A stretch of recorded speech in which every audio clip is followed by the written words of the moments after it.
আল্লাহ বলেন ওয়ামান আসদাকু মিনাল্লাহি কিলা, আমার চেয়ে অধিক সত্যবাদী আর কেউ নেই। এরপরও আল্লাহ পাক কসম কেন করছেন? আল্লাহর নবী মেরাজে গেছেন, মেরাজ থেকে আসছেন সকালবেলা।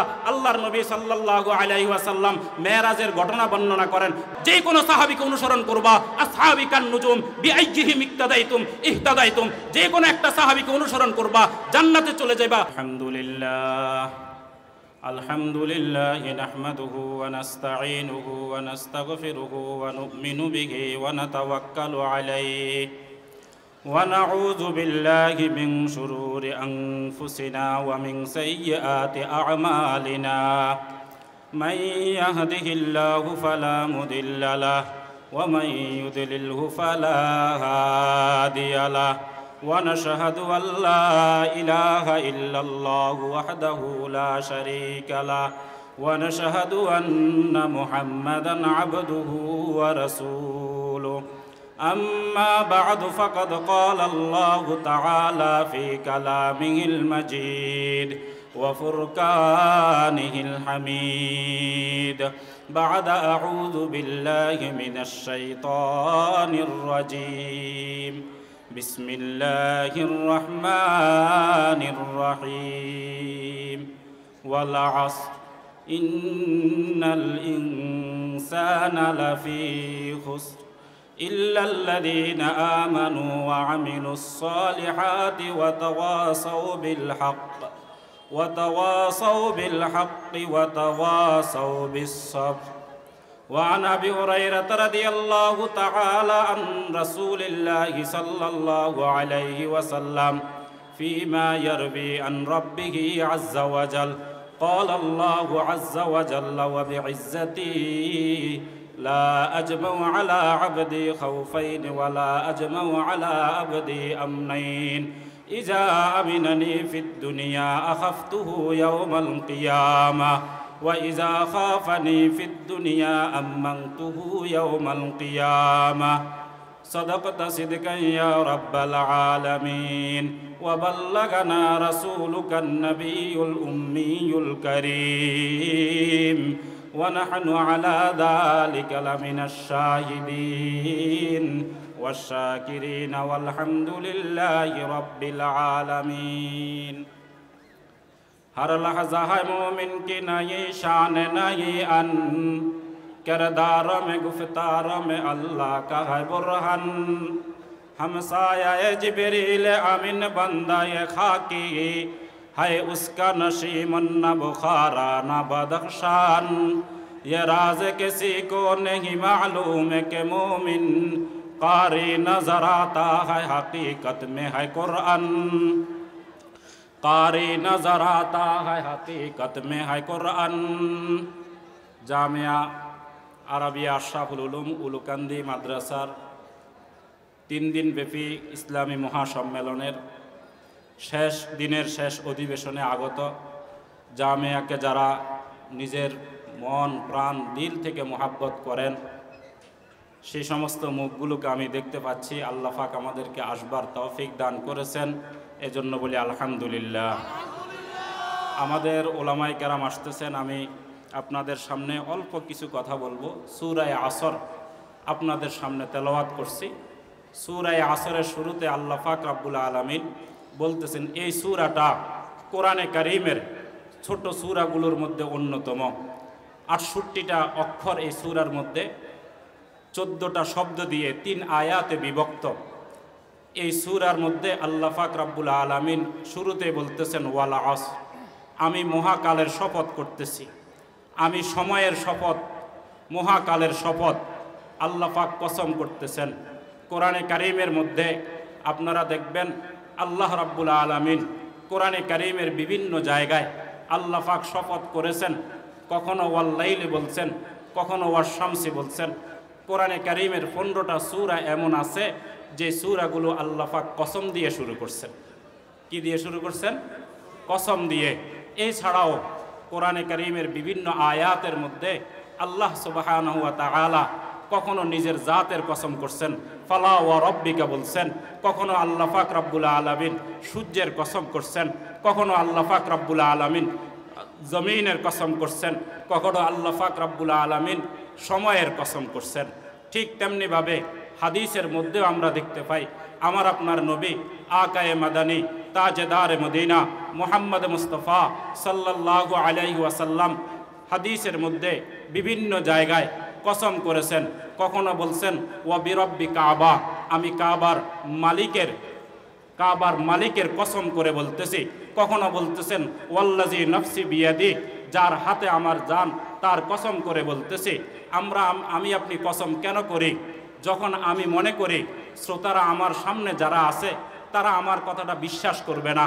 কারণ মানুষ হিসাবে আমি সত্যও বলতে পারি, মিথ্যাও বলতে পারি। আমি যদি বলি আমি চৌরাস্তায় এটা হতে দেখে এসেছি, তো আমার শ্রোতা যারা আছে তারা বিশ্বাস করতেও পারে, নাও করতে পারে। এজন্য আমরা কসম করি। আল্লাহ পাক রব্বুল আলামিন কোরআনে কারীমের মধ্যে বলেন ওয়ামান আসদাকু মিনাল্লাহি কিলা, আমার চেয়ে অধিক সত্যবাদী আর কে আছে?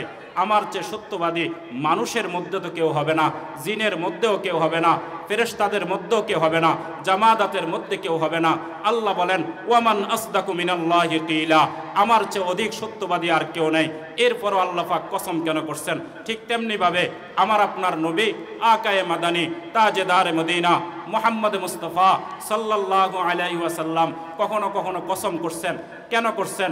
সাহাবাই কেরাম তো আমার আপনার নবীর কথার উপরে এতটা বিশ্বাস করতেন যতটা তারা তাদের নিজের দেহের মধ্যে জীবন আছে এটাকে যতটা বিশ্বাস করতেন তার চেয়ে বেশি বিশ্বাস করতেন।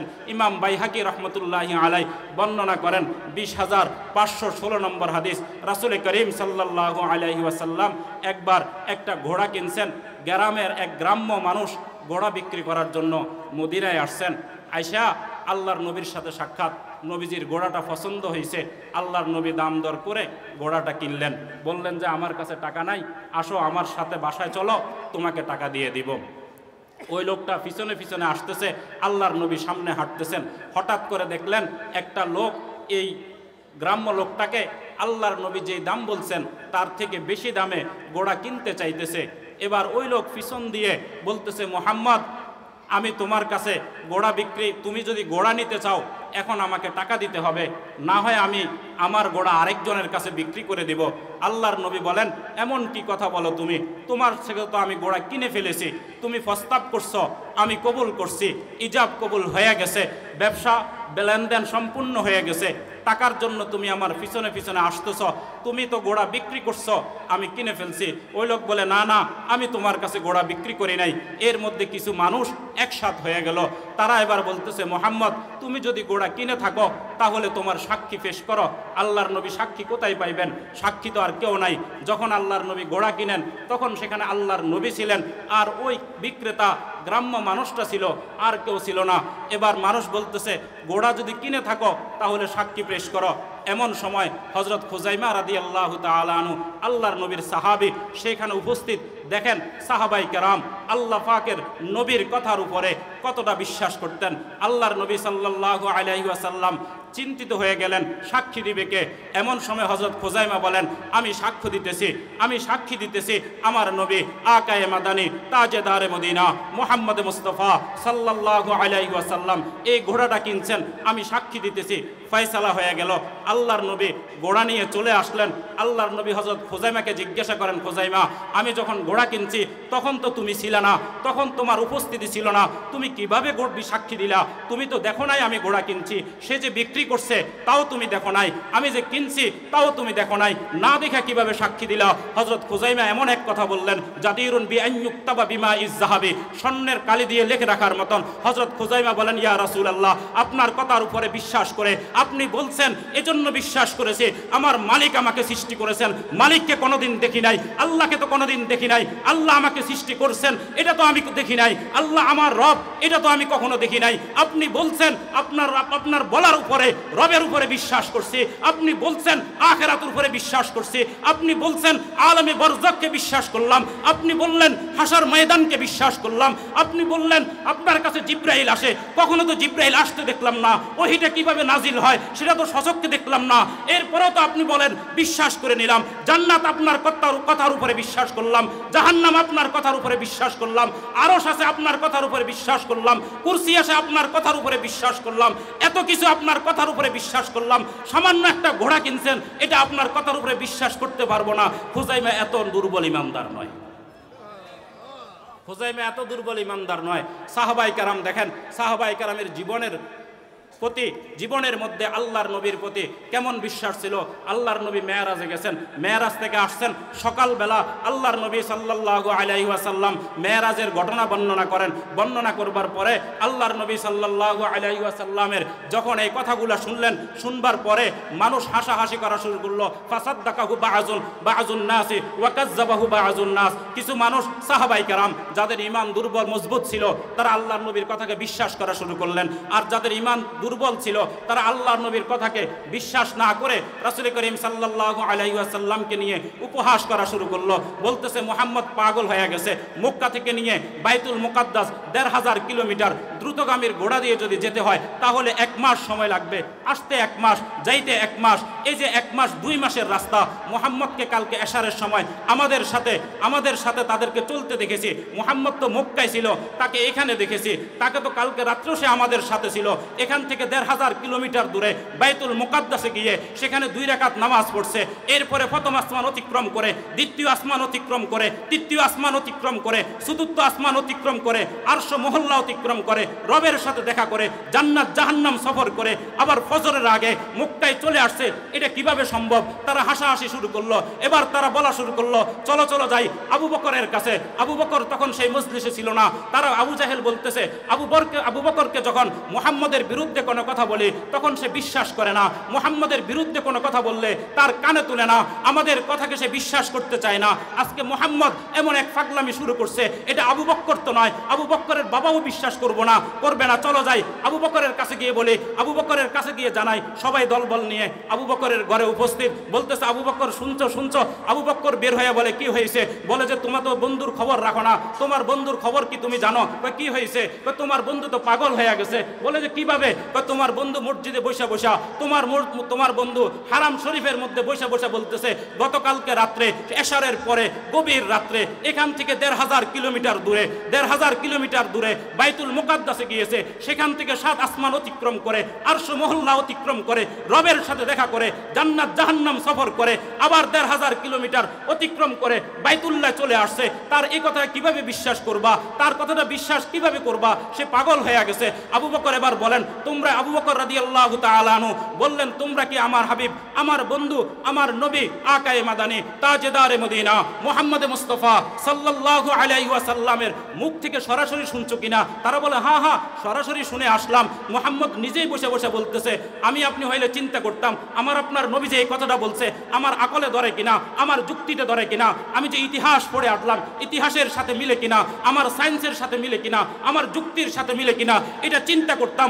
এরপরে বিশ্বাস করলাম, না হলে বিশ্বাস না করে নবীকে নিয়ে হাসাহাসি করলাম। আবু বকর সিদ্দিক রাদিয়াল্লাহু তাআলা আনহু শুধু এই কথা জিজ্ঞাসা করছেন, তুমি কি দেখেছো, তুমি নিজের কানে শুনে এসেছো আমার নবী সরাসরি বলছে কিনা, আমার নবীর মুখ থেকে তোমরা সরাসরি শুনছো কিনা? আবু জাহেল বলে হ্যাঁ তোমার বন্ধুর মুখ থেকে সরাসরি শুনে এসেছি। এবার আবু বকর সিদ্দিক রাদিয়াল্লাহু তাআলা আনহু বলেন, শুনে রাখো, যদি আমার নবী আকায়ে মাদানী তাজেদারে মদিনা মুহাম্মদ মুস্তাফা সাল্লাল্লাহু আলাইহি ওয়াসাল্লাম নিজের মুখে বলে থাকে আর তোমরা যদি সরাসরি শুনে থাকো তাহলে সেটা নিশ্চিত সত্য হবে, এখানে মিথ্যা হওয়ার কোনো সম্ভাবনা নাই। সাহাবায়ে কেরামের বিশ্বাস এমন ছিল, আল্লাহর নবী বলছেন তো বলছেন, বিশ্বাস করতে দেরি করেন নাই, সাথে সাথে বলছেন, বিশ্বাস করা শুরু করছেন, চিন্তা করেন নাই আমার আকলে ধরে কিনা, আমার যুক্তিতে আসে কিনা, আমার বিবেকে ধরে কিনা, এরপরে চিন্তা করব। এই জন্য তো সাহাবায়ে কেরাম দরফেশানি নে তুনে কত রূ কো দরিয়া কর দিয়া, দিল কো রোশন কর দিয়া হয়, আঁখों को बीना कर दिया, जूनते खुद राह पर और रूह को हादी बन गया, क्या नजर से तू मुर्दा को मसीहा कर दिया। দেখেন সাহাবায়ে কেরামের জীবনী, আগের জীবনী আর পরের জীবনী মিলাইতে পারবেন না। হযরত উমরে ফারুক সিদ্দিক, উমরে ফারুক রাদিয়াল্লাহু তাআলা আনহুকে দেখেন, আগের জমানায় খোলা তরবারি নিয়ে আল্লাহর নবীকে শহীদ করে দেওয়ার জন্য, হত্যা করার জন্য আল্লাহর নবীর ঘরের দিকে ছুটছেন, আল্লাহর নবীকে হত্যা করে দিবেন। যখন আল্লাহর নবীর দরবারে আসছেন, ইসলাম ধর্ম গ্রহণ করছেন, সাথে সাথে তার মাধ্যমে হাজারো মানুষ জান্নাতের রাস্তায় উঠে গেছে। নবীজির দরবারে এক সাহাবী বসে বসে কান্না করেন। আল্লাহর নবী বলেন, কান্না করে কেন? সে বলতেছে, ইয়া রাসূলুল্লাহ, আল্লাহ কি আমাকে মাফ করবেন? বলে যে তুমি কি করছো? বলে আমি অনেক বড় পাপ করছি। বলে আল্লাহর নবী বলেন, তুমি জেনা করছো? বলে না না, জেনার চেয়েও বড় অপরাধ করছি। আল্লাহর নবী বলেন, তুমি কাউকে হত্যা করছো? বলে না, তার চেয়েও বেশি হত্যা করছে, তার চেয়েও বেশি অপরাধ করছি।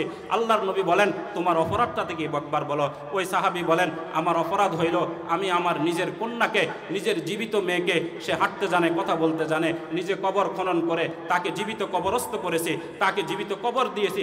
একটা নয়, এভাবে 7টা মেয়েকে আমি জীবিত কবর দিয়েছি।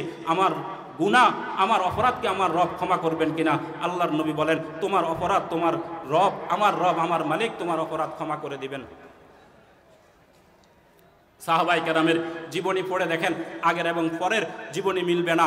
তারা এক সময় হয়তো দেখা গেছে তারা সারা সময় মদ নিয়ে পড়ে থাকতেন, অন্যায় অবিচার নিয়ে পড়ে থাকতেন, জুলুম নিয়ে পড়ে থাকতেন। যখন আল্লাহর নবীর দরবারে আসছেন, তাদের জীবনী পরিবর্তন হয়ে গেছে।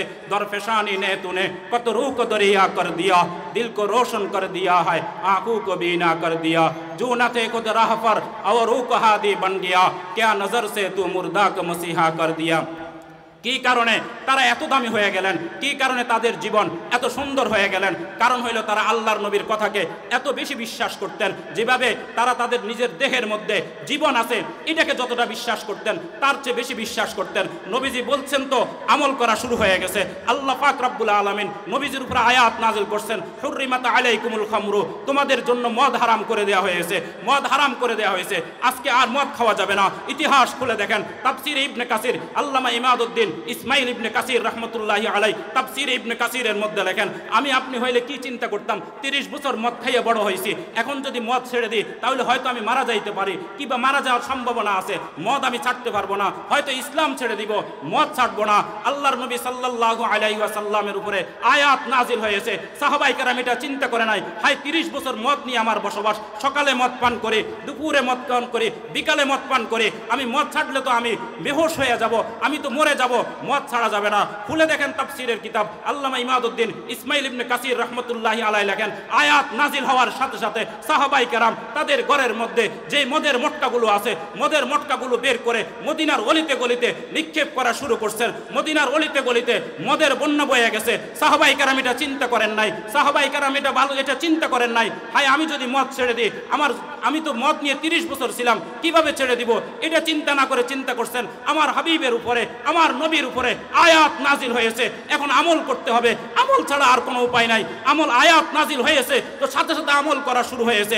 আয়াত নাজিল হইতে দেরি আল্লাহর নবী বলছেন, ইজলিসু, বসে যাও, এক পা মসজিদের ভিতরে আরেক পা মসজিদের বাইরে, ভিতরে প্রবেশ করার অপেক্ষা করেন নাই, সেখানেই বসে গেছেন। এই বিশ্বাসের কারণে সাহাবায়ে কেরাম এমন জায়গায় চলে গেছেন, আল্লাহর নবী বলেন, আসহাবি কান নুজুম বিআইয়িহিম ইক্তাদাইতুম ইহতাদাইতুম, আমার সাহাবায়ে কেরাম আকাশের তারকার মতন, আমার সাহাবী এক একটা আকাশের তারকার মতন। আকাশের তারকা দেখে দেখে মানুষ যেভাবে তাদের গতিপথ নির্ধারণ করে, নাবিকরা যেভাবে তাদের রাস্তা নির্ধারণ করে, আমার এক একটা সাহাবী এক একটা আকাশের তারকার মতন। আসহাবি কান নুজুম বিআইয়িহিম ইক্তাদাইতুম ইহতাদাইতুম, আমার যে কোনো সাহাবী, তোমার যাকে মনে চায়, হযরত আবু হুরায়রাকে মনে চায় অনুসরণ করা শুরু করো, হযরত আবু বকরকে মনে চায় অনুসরণ করা শুরু করো, হযরত আবু বকর সিদ্দিককে মনে চায় অনুসরণ করা শুরু করো, ওমরকে মনে চায় অনুসরণ করা শুরু করো, যে কোনো সাহাবীকে অনুসরণ করবা। আসহাবি কান নুজুম বিআইয়িহিম ইক্তাদাইতুম ইহতাদাইতুম, যে কোনো একটা সাহাবীকে অনুসরণ করবা, জান্নাতে চলে যাবা। কেন তারা এই পর্যায়ে চলে আসলেন? যেই মানুষটা 10 বছর আগেও হত্যা নিয়ে থাকতেন, যেই মানুষটা 10 দিন আগেও, যেই মানুষটা নারীর দর্শন নিয়ে তার ব্যস্ততা ছিল, জুলুম নিয়ে তার ব্যস্ততা ছিল, আল্লাহর নবীর দরবারে আসছেন, সাথে সাথে জীবন পরিবর্তন হয়ে গেছে, নিজে তো জান্নাতের লাইনে আসছেন, হাজারো মানুষকে জান্নাতের রাস্তায় উঠাই দিয়েছেন। আল্লাহর নবী বলেন, আলাইকুম বিসুন্নতি ওয়া সুন্নাতিল খুলাফাইর রাশিদিন আল মাহদিয়িন, আযু আলাইহা বিন নাওয়া তামাসসাকু বিহা ওয়া আযু আলাইহা বিন নওয়াজিজ, আমার সাহাবাই কেরামের সুন্নতকে তোমরা মজবুত করে ধরো। আগের জীবনী আর পরের জীবনী মিলাইয়া দেখেন, হযরত উমরকে ধরেন, উমরের আগের জীবনী পরের জীবনী মিলাইতে পারবেন না। ইতিহাস এমন নজির আপনার সামনে রাখতে পারবে না। কারণটা কি? তাদের মধ্যে মান্যতা ছিল, আমাদের মধ্যে মান্যতা নাই। আমরা চিন্তা করে আল্লাহর নবী কোনো কিছুর কোনো হাদিস যদি উলামায়ে কেরাম বলে, চিন্তা করি সেটা আমার দলের পক্ষে যায় কিনা, সেটা আমার মতের পক্ষে যায় কিনা, এটা আমার গোত্রের পক্ষে যায় কিনা, আমি যে ইতিহাস পড়ে এসেছি ইতিহাসের সাথে মিলে কিনা, আমার সায়েন্সের সাথে মিলে কিনা, আমার যুক্তিবিদ্যার সাথে মিলে কিনা, আমার আকলের সাথে মিলে কিনা। এরপরে যদি মিলে আমল করব, যদি না মিলে আমল করব না। সাহাবায়ে কেরামের এই আদর্শ ছিল না। তারা মনে করতেন তাদের সামনে সবচেয়ে বড় কথা ছিল আল্লাহর নবী বলছেন, এবার বলবার পরে সেখানে চিন্তা বন্ধ, দিমাগ খাটানো বন্ধ, সাথে সাথে আমল করা শুরু। এজন্য তারা আকাশের তারকার মতন সারা জগতের জন্য হেদায়েতের আলোক বর্তিত হয়ে এসেছে। এই ছিল সাহাবায়ে কেরাম। ওয়াল আসরি, আল্লাহ পাক রব্বুল আলামিন কসম করে বলতেছেন, কসম কেন করছেন? আমার নবীও তো মিথ্যা বলে না, আল্লাহর নবীও আল্লাহ পাকও মিথ্যা বলে না। ওয়ামান আসদাকু মিনাল্লাহি কিলা, আল্লাহর চেয়ে অধিক সত্যবাদী আর কেউ নাই। আল্লাহ পাক এরপরও কসম করছেন। কসম করার কারণ হইল আল্লাহ পাক কথাটার গুরুত্ব বুঝাইতে চাইছে। সাহাবায়ে কেরামের জন্য কসমের দরকার ছিল না। আল্লাহর নবীর কথা বিশ্বাস করার জন্য সাহাবায়ে কেরামের জন্য কসমের কোনো দরকার ছিল না।